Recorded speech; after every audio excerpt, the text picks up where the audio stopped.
Today on The Educators, America's teachers are not burned out.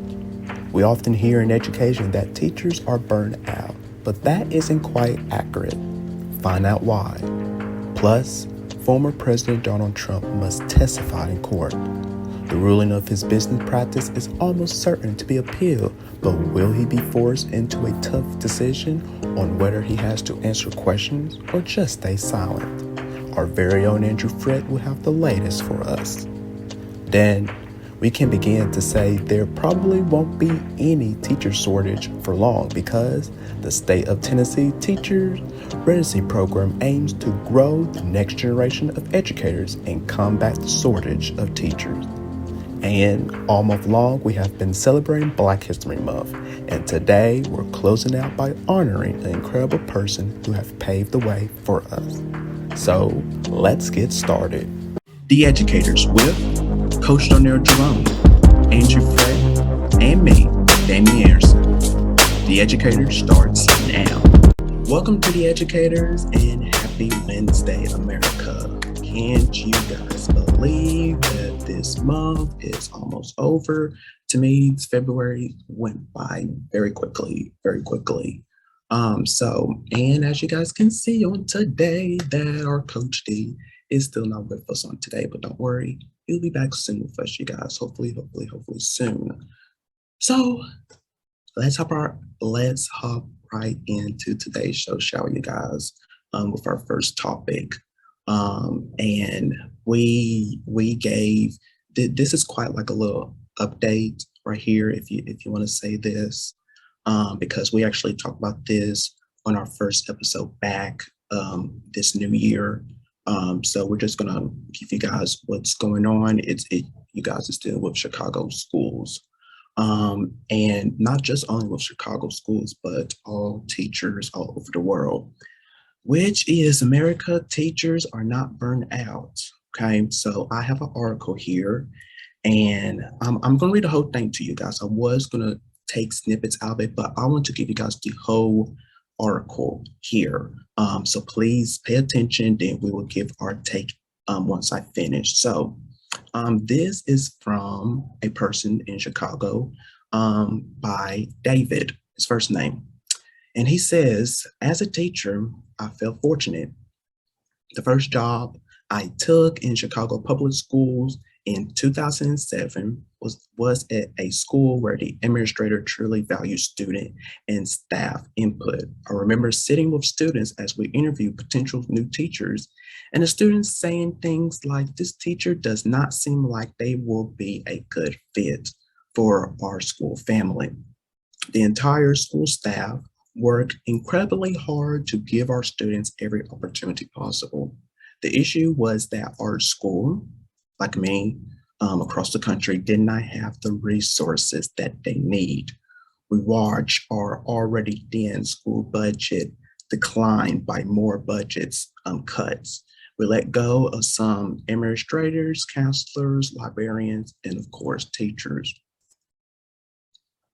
Now, the school staff, they immediately impacted the students. They lost supportive adults who had built relationships with their students.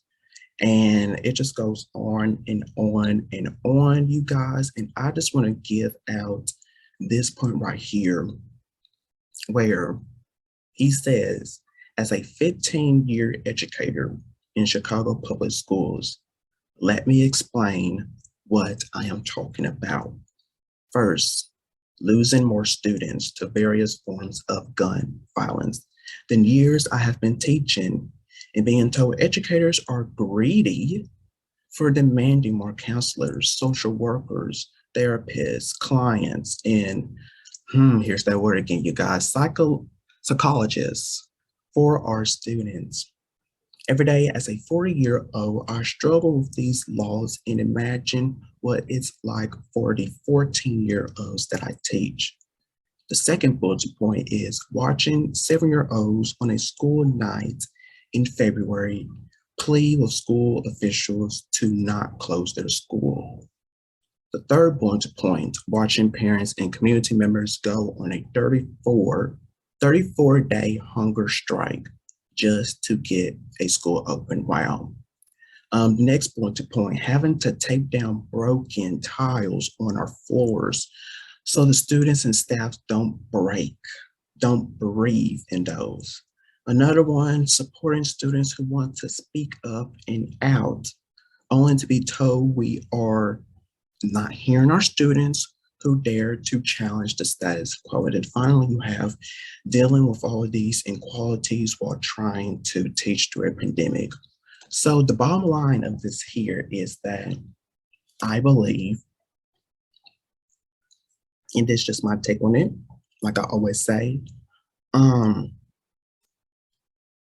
this and I know I say this a lot um, onto the show, that this pandemic has really changed, everybody's viewpoint of, and especially into our schools. I feel that, and I believe I discussed this probably on a couple of episodes back, maybe I can remember, but I said that if we don't fix what needs to be done into our schools, sadly, I'm just going to have to say this, sadly, what's the next school year going to look like across America? What's it going to look like? Because we're losing so many of our great educators, and even more is happening to our schools. I can't picture the next school year, you guys, of how that's going to look like. I can't. And I'm going to predict this by the end of the school year. I don't know. I don't know. Thousands and thousands of teachers are probably going to leave this school year at the end of this school year. So what's going to happen into the fall? I don't know, you guys. I don't have the answer. Maybe Andrew does. I don't know.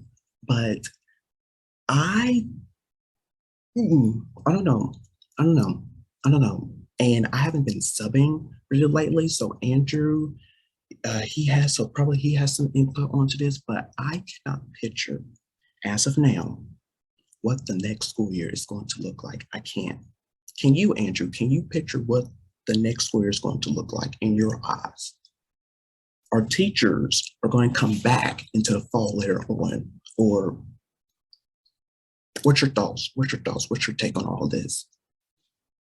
Because we are losing many of our teachers, and that is sad. That is really sad. To me, that's sad. I don't know. What do you think? So for next year,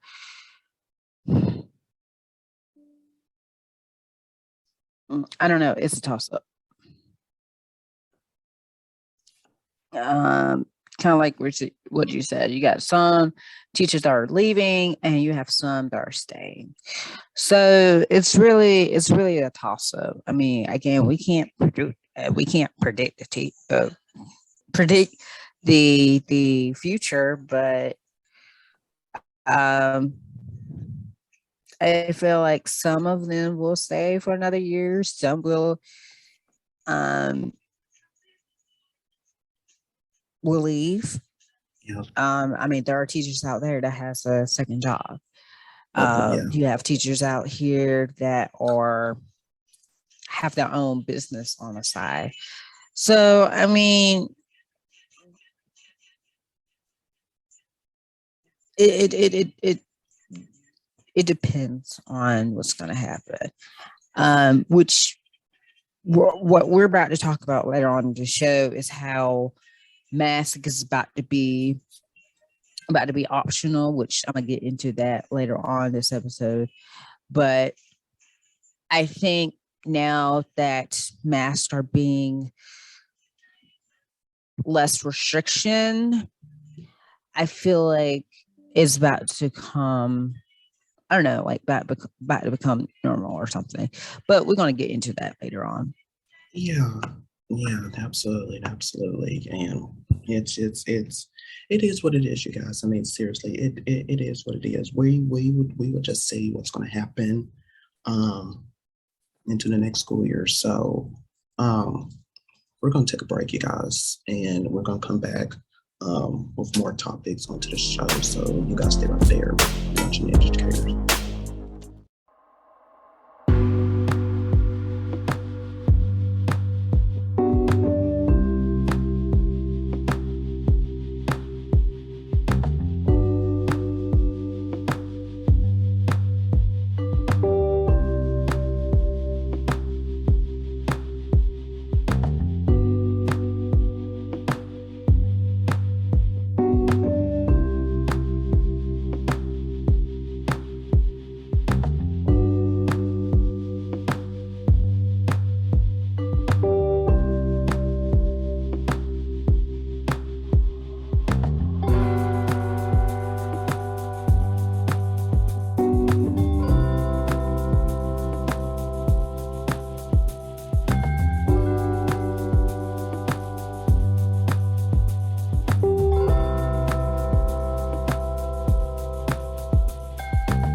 Welcome back to The Educator.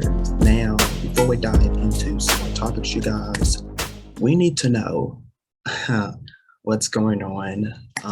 What's going on in politics, you guys. Sadly, we need to. So our very own Andrew Fred, he has all the info of what's happening in the world of politics. So Andrew, this is fretting about politics. So Andrew, what do you have for us today? Well, see, just like I said, it's only Wednesday. All right. All right. So in case y'all didn't know what's happening around politics or what's going on, if you remember our good old president, Mr. Trump over here. Yes. So he's underwater. He's under fire because he must testify in court. So former President Donald Trump must answer questions under oath in New York State's civil investigation into his business practices. That's what the judge ruled on Thursday. Judge Arthur ordered Trump and his two eldest children, Ivanka, I think I'm saying that right, and Donald Trump Jr. to comply with subpoenas issued in December by New York Attorney General Leah James. Trump and his two children must sit for a deposition within 21 days. He also issued the ruling after a 2-hour hearing with lawyers for Trump's and James' office. So the ruling is almost certain to be appealed, but if it's upheld, it could force, listen very carefully, guys. If upheld, it could force the former president into a tough decision about whether to answer questions or stay silent, his Fifth Amendment right against self-incrimination. So the spokesperson for Trump has not did not apparently respond to a request to comment on the ruling. So Mr. Trump here, he has to sit into a courtroom for 2 hours. Do you think this is a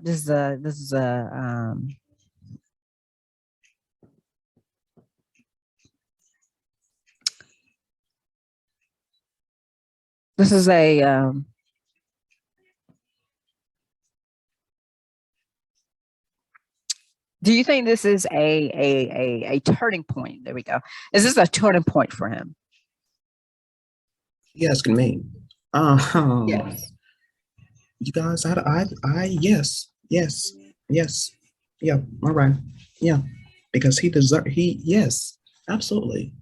You guys, I barely even talk about him. So yes, he gets what he deserves.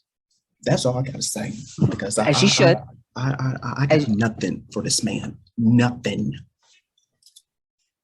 As you should. I mean, we can pull all the receipts if we have to.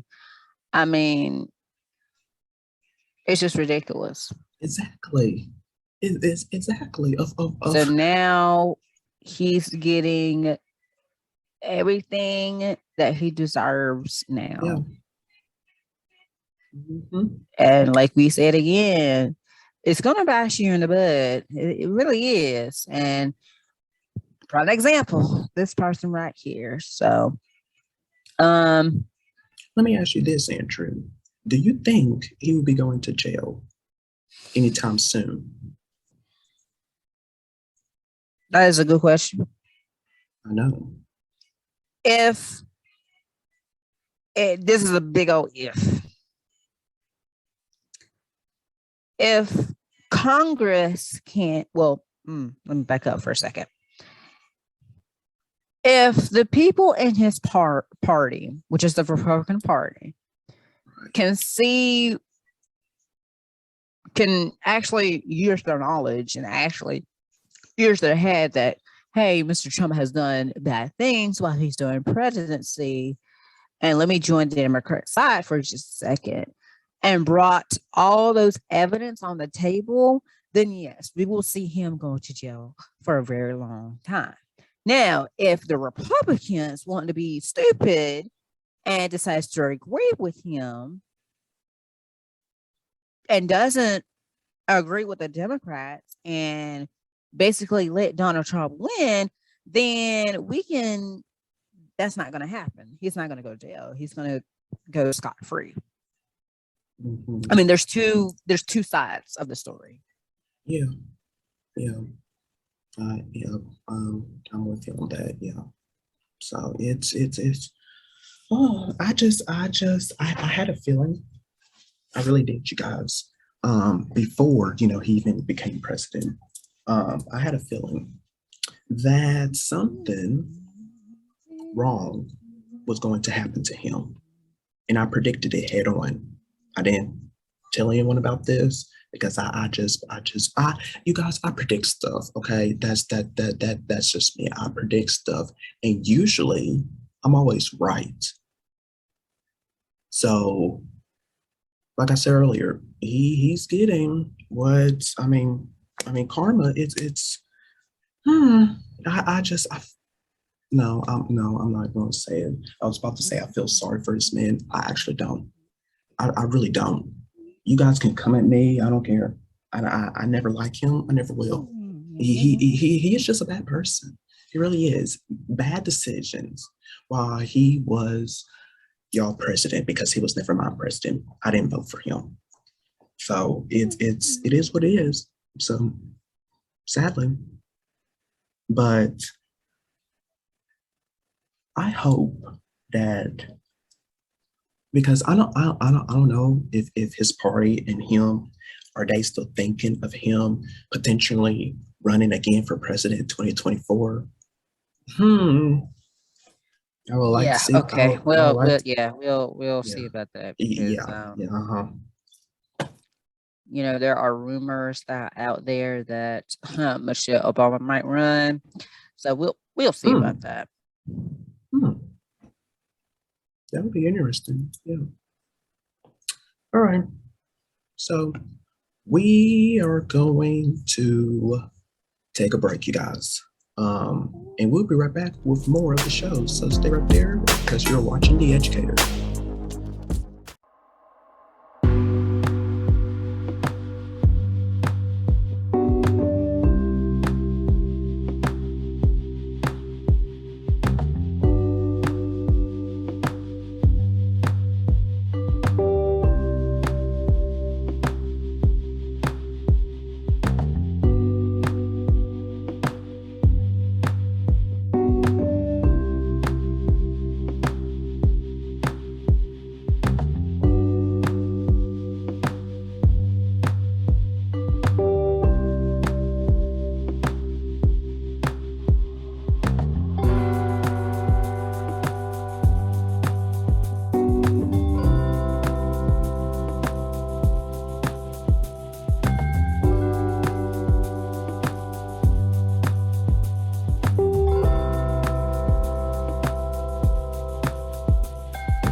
Welcome back to The Educator. So let's get back into some more topics, shall we?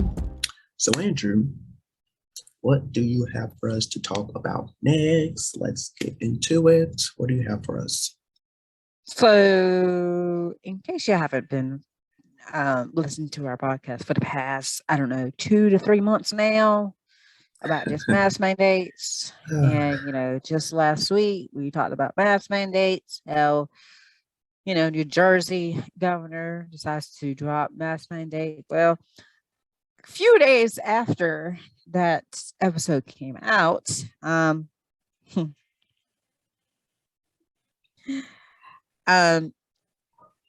Governor Cooper, he wants schools and counties and to lift mask mandates.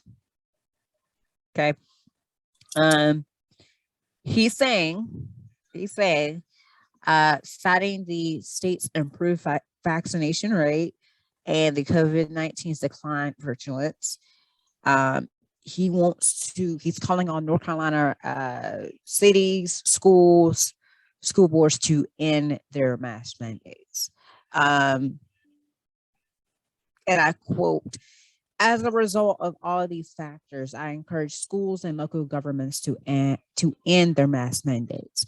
And as of right now, at the time of this recording, which is February 19th, 2022, this Friday, so the day that,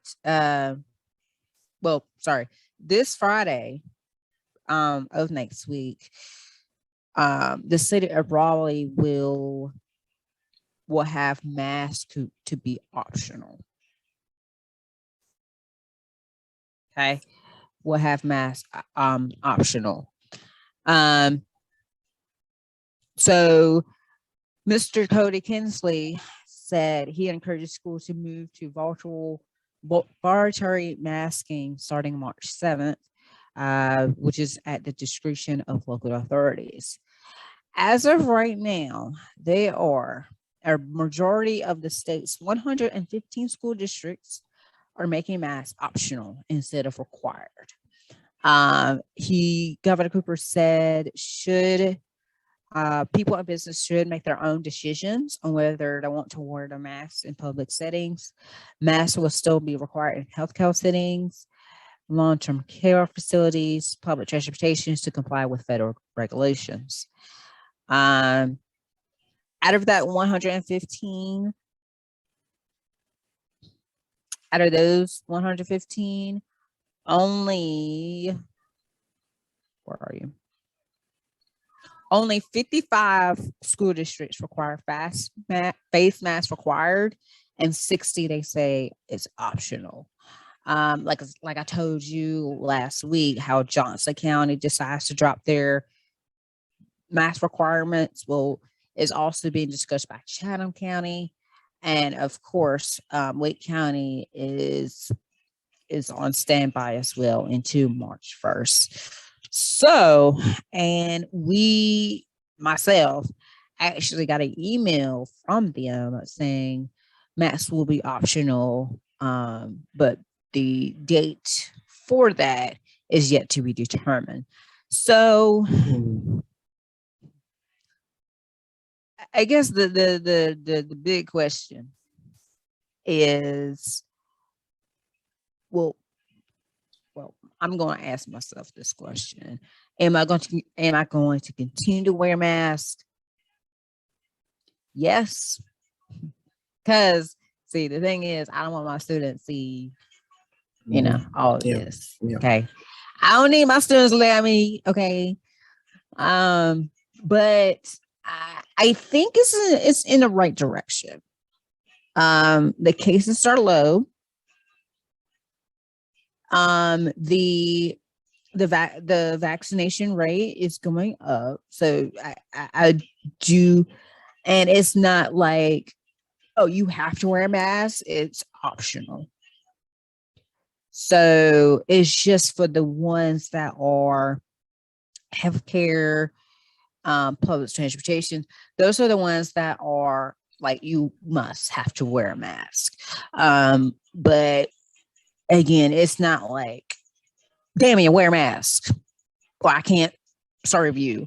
No, it's not like that anymore. It's optional. Yeah. So what is your thoughts on this? Hmm. I know you don't like it. I Yeah, know you yeah, don't yeah. I like was just it, about to say that. but Well, I mean the cases are low.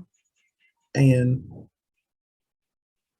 with let me tell you guys this here. Okay, I know we had many topics, discussing about this, you guys, for what the past two seasons of the show. Um, and I believe, I gave my take onto last week's show. You guys, this is just me. This is just me. This is how I feel. So I get it that COVID cases are dropping. I get that. And I get now that, some governors are planning to do this for their states, let it be optional, in which I get. That's fine. My only problem is the schools. That is my issue right there. I get it if masks can be optional, at a restaurant or whatever. But at schools, I'm sorry. I am sorry, but our students needs and our teachers, everybody at schools needs to keep on wearing the mask. It needs to be required. I'm sorry. This is just how I feel because we don't know when this is going to end. We don't know if there's possibly going to be another variant out into the next several months, maybe. Who knows? I just I don't know. You guys, ever since we have been talking about this onto our shows, you guys see where I am quite staying in the same. I'm always staying in the same, and I'm not moving, into another direction because I don't know. I don't, especially with I believe, if I'm right on this, Andrew, correct me, that our little ones, like 5 and under, they're not quite vaccinated just yet. They don't have a vaccine for them, if I'm right about that. But our other students, they are, and they can get vaccinated. But I just, to me, it's all happening too soon. That's just with me. It's all happening too very soon. So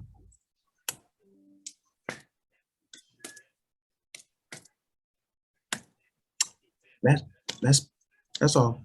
That's it. That is it all I have to say. Give my take on that. You guys are probably disagree with me. It's fine. It's fine. It's fine. Maybe one day, maybe I'm gonna rethink this and probably come back, onto the show saying, okay, I see but as of right now, you guys, the mask needs to be required into our schools. That's just with me. That is with me. Everywhere else, So okay, it could be optional. But in today, you guys, I went before Andrew. You have something for me? Just let me say this real quickly. Today I went grocery shopping. Okay, of course, I always, whenever I go somewhere, you guys, I'm always wearing my mask.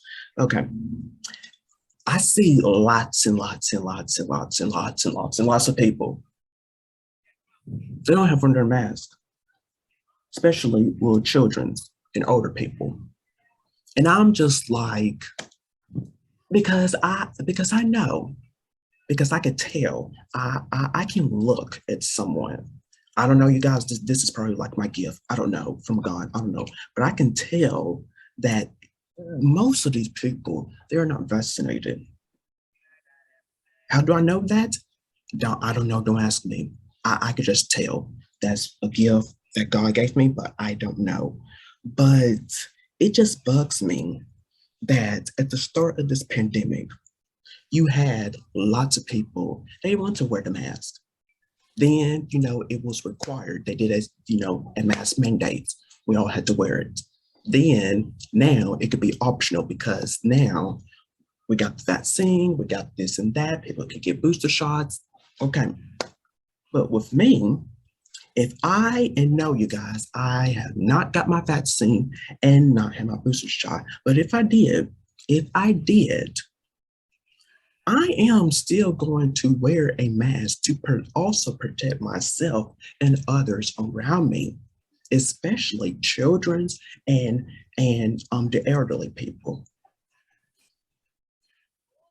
Okay, Andrew, what is it you have to say to me? Lay it on me. So when do you think is the first time when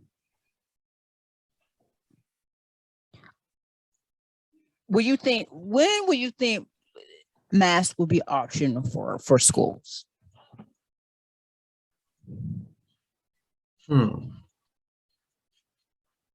Because you have some teachers that are vaccinated, fully Right. vaccinated. You Yeah. have some that only got one dose of the vaccine. You Yeah. also have students, primarily, I'm going to say primarily because you have primarily middle school and high school students getting their vaccine.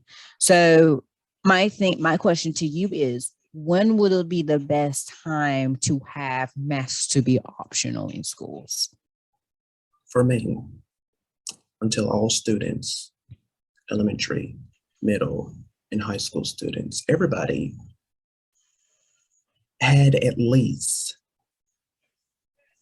gotten a vaccine. Until everyone at schools gets a vaccine and they're not potentially spreading the disease, the virus, when they it's until everyone gets it. That's just with me. Then it could be optional for everyone. What is it, Andrew? What? I was about to say, you have some parents Yeah, that doesn't want their child to be vaccinated. I was about to get exactly. into that. I'm like, you have Exactly. some Yeah, parents that does not want your child to be vaccinated. So how do exactly. you Exactly. feel about that? Well, how do I feel about that?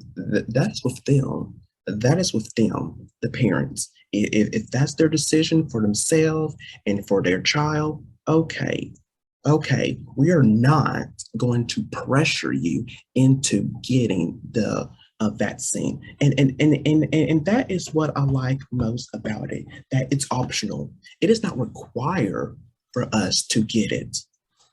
You took in the vaccine.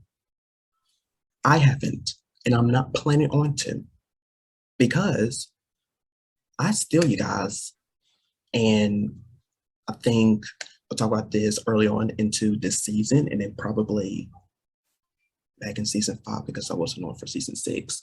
That I'm just, you guys, yes, yes, okay, and then let me just lay this out on all of you guys. At the very start of this pandemic, okay, the very start of this pandemic, we was all like, what in the world are we going to do? What are we going to do? Because people wasn't listening to the science, they wasn't listening to Dr. Fauci and this and that. Okay, yes, on occasion, I watch the news that I trust, which is the CDC, of what, and then also with them, well, with the CDC, I am seeing because early on in this episode or last week, you guys, they are,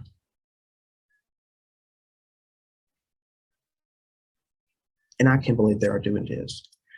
They are, and then the ladies of the View, they talk about this, that the CDC is planning on lifting their, let me try to find it real quick, you guys.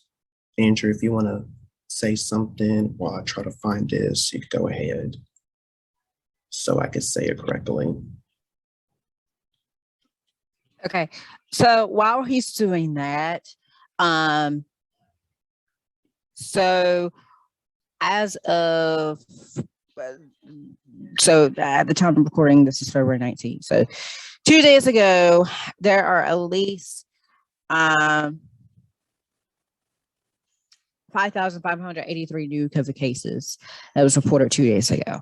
At the time of this recording, with 2,711 um, uh, hospitalized according to the COVID-19 dashboard. Now, that is a significant drop from mid-January when my state, yes, my state, recorded a 1-day increase with 44,833 new cases. For the vaccination part, there are about 71% of adult North Carolinians are fully vaccinated, meaning they have gotten the first dose and the second dose and the booster, while you have roughly 75% only has one shot.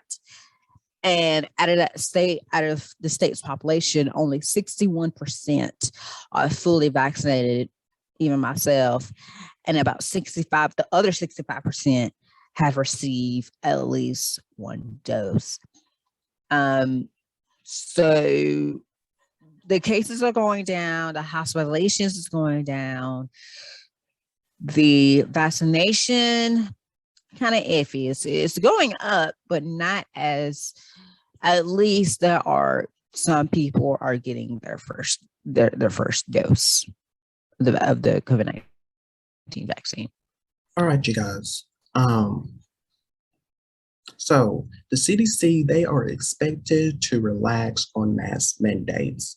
And I just want to show you guys what the ladies of the View, they talk about this on here, what are it's talk this week on today, what are their thoughts on to the CDC with this new change here. Today, the CDC is looking to ease mask mandates by next week if case numbers keep trending in the right direction, which is down. But a lot of Americans are done waiting. Parents in one San Francisco school district voted out 3 board members over concerns that they weren't prioritizing really doing the right thing for their kids in school. Some people are warning Democrats that keeping mandates for too long could be political liability, but we're just saying they're changing the mandate, so that's going out the window. What should we be concerned about really right now? Personally? Okay. Personally, I listen to the little voice in my head that doesn't really follow 100% what they tell me because they keep changing it. Yep. Right. So, like, very short time ago, they were saying put the N95 masks on and now they make sure it's and now they're saying you don't have to wear them anymore. Yeah. So if I go on the subway, if I go in a bus, if I go into the theater, if I go into where else would I go? A crowded spot. A crowded place, I would wear a mask, and I might do that indefinitely. Because why do I need a flu or a cold even? Right. That's and true. so I'm listening to myself right now. I don't think it's 100% safe yet. No. I worry about the kids, right? Because we know that there are kids under 5 that are in preschool that can't be vaccinated. We know that kids from 5 to 12 are the least vaccinated in the country.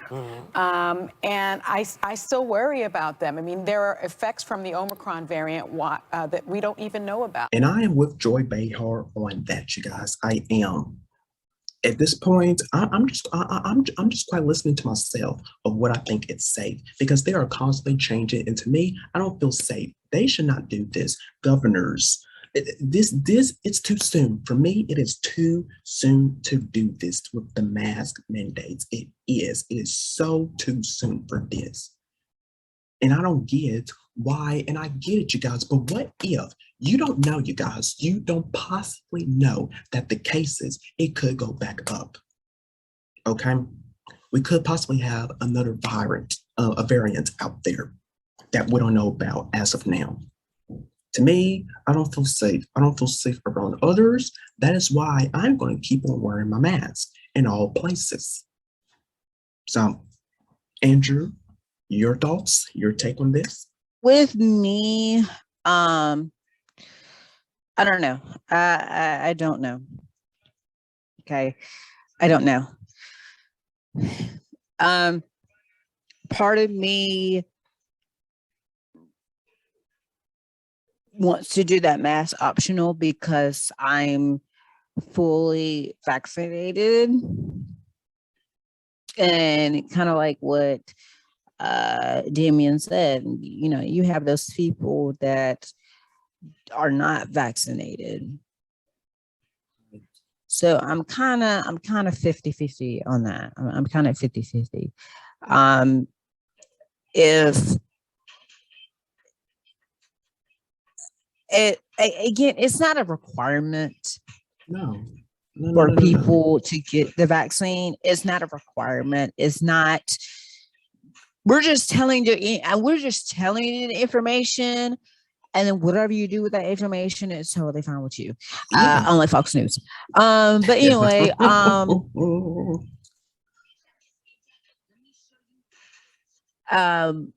but if people start actually listen to the news, except Fox News, and actually get vaccinated, we could see those vaccination numbers go up. We could see those COVID-19 cases going down. If they are getting vaccinated. Now, again, it's totally up to them. We're not forcing you. We're not convincing you. Like, we're not doing that. We're just telling you the information, and then whatever you do with the information is totally fine. Me personally, of this mask optional thing, I feel like it should be. I feel like they should dig a little bit deeper for that one. I feel like because you have some people that are not vaccinated, they're not fully vaccinated. I feel like the people that are fully vaccinated, it's optional for them to wear a mask. For the people that either does not have a vaccine shot or have a dose of the vaccine, or even has one dose of the vaccine, should continue to wear the mask until they are fully vaccinated. Now, for schools, it's a toss-up. And the reason why I'm saying it's a toss-up, because you have those students that are not vaccinated because of their parents. So and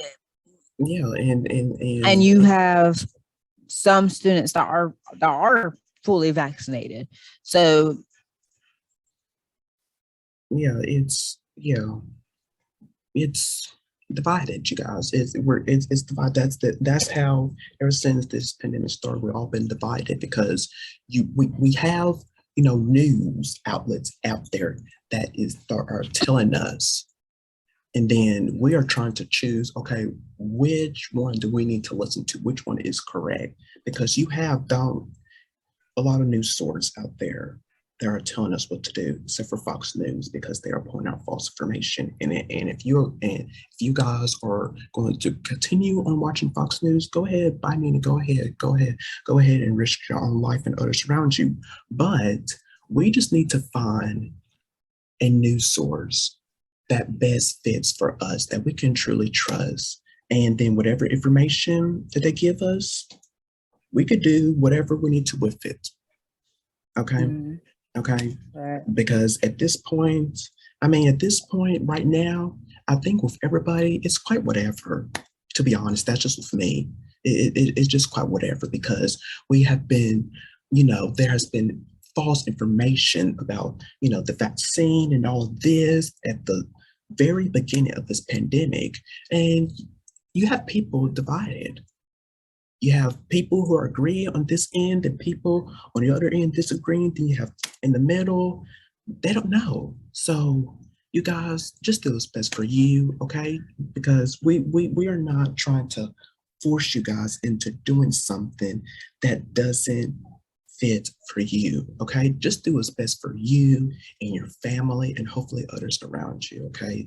Because so hopefully we can get through this pandemic possibly later on this year. So anything else you would like to share, Andrew, with our No. audience because at this point, you guys, we had for the past we've been talking about this for the past 2 seasons.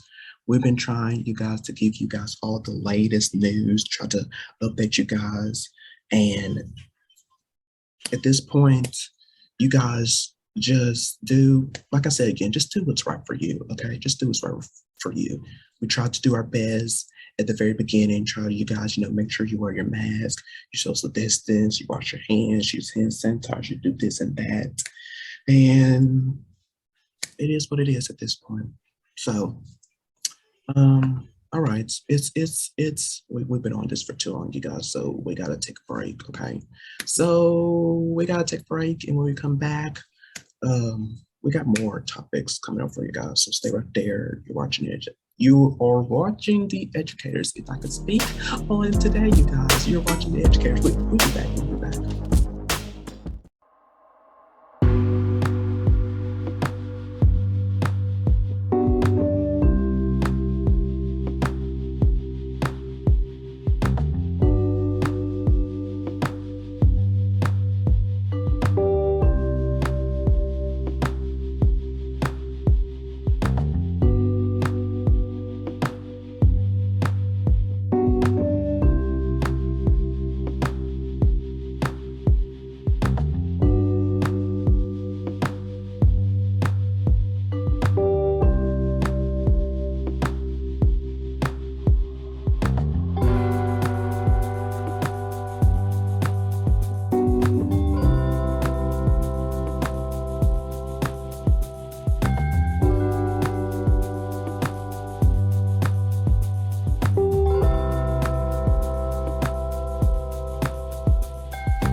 Welcome back to The Educators. So let's hop back into some more topics, you guys, shall we? So as the nation deals with severe teacher shortage in America, you guys, get this, in my neck of the wood, a new Tennessee residency program could be a potential solution to the crisis. The first of its kind program allows teaching candidates to work full-time in the classroom while pursuing their degree, which is a win for future teachers and schools. CBS correspondent Meg Oliver has the latest for us, so let's check out this video that explains more, and we will give our thoughts right after it. So check this out. This morning, we're learning about one potential solution to the nationwide teacher shortage. Tennessee has pioneered a teacher residency program where teaching candidates are able to work full-time in the classroom while pursuing their degree. Meg Oliver shows us how the first of its kind program is a win for future teachers and schools. All right, here we go. An hour north of Nashville, Tennessee at Kenwood Middle School. The primary wave and the secondary wave. Demetrius Wynn tries to explain seismic waves to this 8th grade class. All right, so we know it's 8:30 because this is our 8:30 block. 2 years ago, the 42-year-old father of 4 spent his days mopping floors as a school custodian. There's definitely been a change. Do you feel it's a calling? Oh, definitely. Definitely it's a calling. Because like I said, it was something I wanted to do, just didn't know how it was going to happen. It all started in 2018. Facing a lack of diversity and a growing teacher shortage, Clarksville Montgomery School District launched an innovative teacher residency program, recently registered as the first of its kind in the country. Shannon Peartress is their chief academic officer. If you didn't have this program in place right now, how bad would the teacher shortage be? We would have had about 150 teachers short. The program squeezes a 4-year degree into 3. If they commit to teaching in the district, night school is free. They co-teach during the day with a mentor and earn up to $27,000 a year. When they graduate, their salary almost doubles. How will that change your life? Oh, it will open up a lot of opportunities for me. Like I said, I have grandkids, and so that gives me an opportunity to be there, not only financially, but also physically. So here we go. The program is funded through the school district's regular budget and with the help of state and federal grants. In 2021, Tennessee committed $6.5 million over 2 years to support the program, now operating in 63 Tennessee school districts. You have 80 teachers that are going to graduate this year. How long will it take you to actually catch up to fill all your positions? Sometimes with the shortage, it compounds, right? So if it stays the same as this year, we'll be okay next year. Is this a model that the rest of the country could follow to solve the teacher shortage? Now that it's registered, absolutely. Would you give Mr. Wynn an A? You feel good, right? They're generous. So what you're looking at is your 30 seconds. So Wynn will graduate with a bachelor's in education and a minor in special education in 2023. How does the future look? The future is bright. The future is bright. Like the end game, I know that once I become a full-time teacher, that like the opportunities are endless. Endless opportunities helping fulfill educational dreams. Come on, Adam, what you got? For CBS Mornings, Meg Oliver, Clarksville, Tennessee. Hours. What you got is the question. $27,000 while you're still a student is great. Yes, it is. I love encouraging those that are enthusiastic about teaching. Yeah. And then that salary doubles when you're no longer a student. I like it. Yep. All right. So, I'm just hand this over to Andrew and see what does he think about this so far. What's your take onto this about Tennessee doing this, having a residency program for teachers for the massive teacher shortage this school year? Do you think this is a great idea? And will this help out? And will other states possibly join on board with this to help out with this teacher shortage this school year? So like I said before, can that bring to North Carolina? Like, please. Because myself wants to be a teacher and to graduate in 3 years. Yes, please. Yes, please. That is a great idea. I mean, you're gonna have a mentor. Your salary almost doubles. I mean, hello. Hello. Yeah. I don't see no cons about that. So I'm on board. Mm-hmm. I'm on board. Mm-hmm. My question to you, Damian, is as I am blurry right now. Yeah. We need to fix that when we go to break, but go ahead and ask your question. I got this.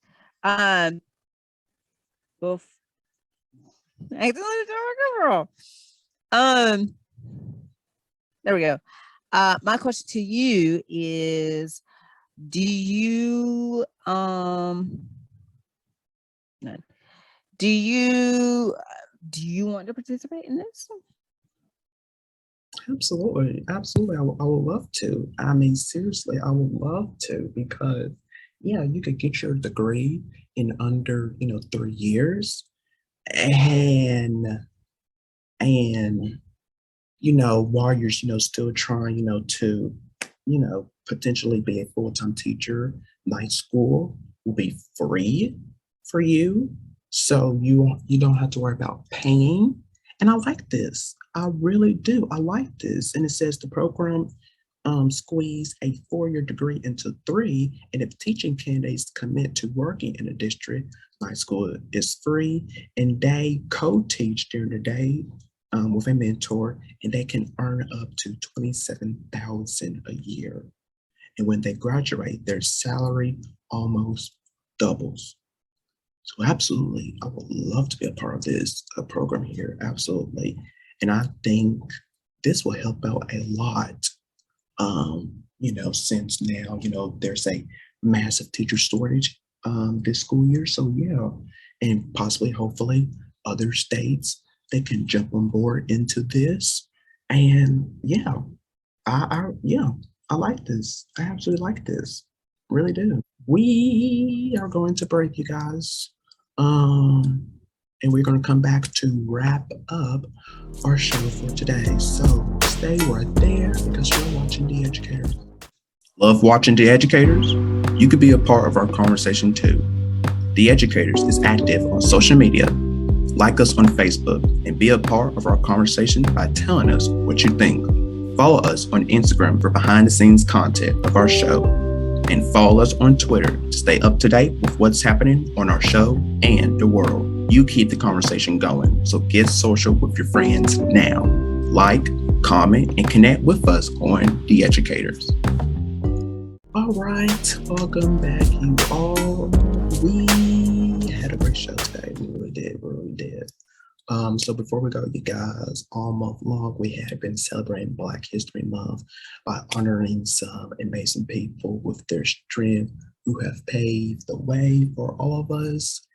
And today, as we close out, we have a Black History Month reading from Andrew Fred, who has been doing it successfully all month long. And we really appreciate you, Andrew, for giving us this. We really do. So what do you have for us today, Andrew? Who are you going to close out for us today?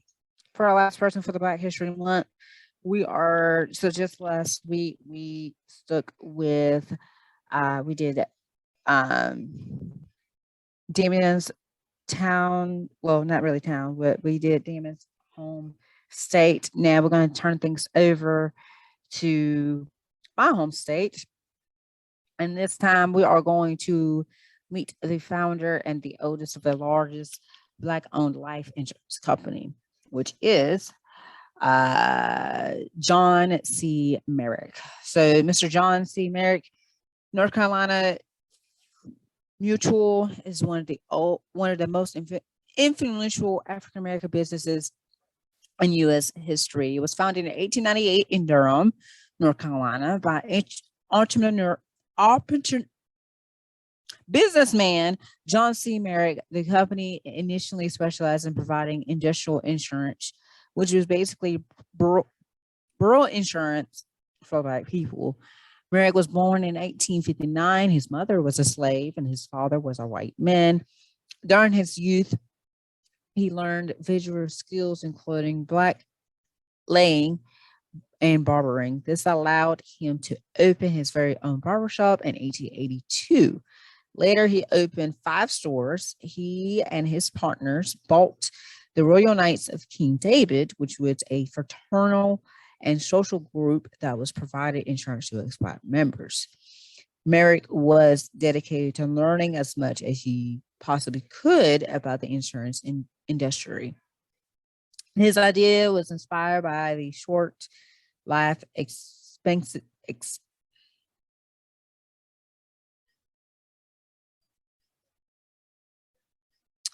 general poor health that was common within the Black population at that time.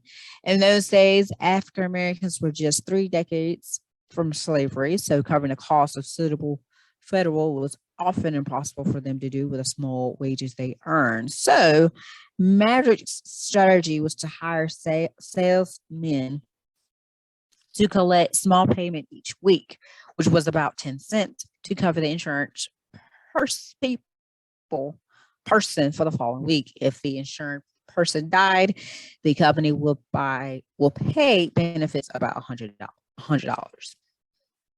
During the first year of business, the concept did not immediately catch on, and the company lost a lot of money. Therefore, many investors lost faith and decided to leave the company. But in 1900, Merrick reorganized the company and appointed a new general manager named Clinton Spalding. Under his leadership, the growth of the company began and spanned for decades. In fact, for the much of the 20th century, North Carolina Mutual was the largest Black-owned company in the country. Yes, in the country of the US of A.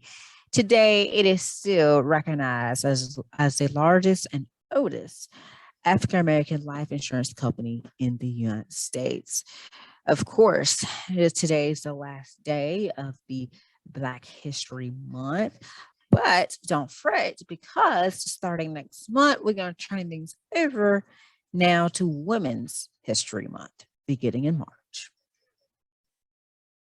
Yeah, so thank you, Andrew, for giving us Black History Month reading all month long. We really do appreciate you. And you guys make sure you check out, because next month we will be celebrating Women's History Month. So make sure you check out that. So as we say goodbye, you guys, I want to leave you off with this from our very own Coach D, because he used to send us texts, motivation texts every once in a while. And this one right here is about character. So don't let the way people talk about you create a prison mindset. Whether good or bad, we incarcerate ourselves thinking we are what people call us. Be you, not what people call you. God is calling you to do greater, so don't let others block your blessing, because your blessing is waiting on you. So you guys just ponder onto that right there. That's our time for today, you guys. That is it. That's our show for today. We thank all of you guys for watching, and catch us back here next time on The Educators. Until then,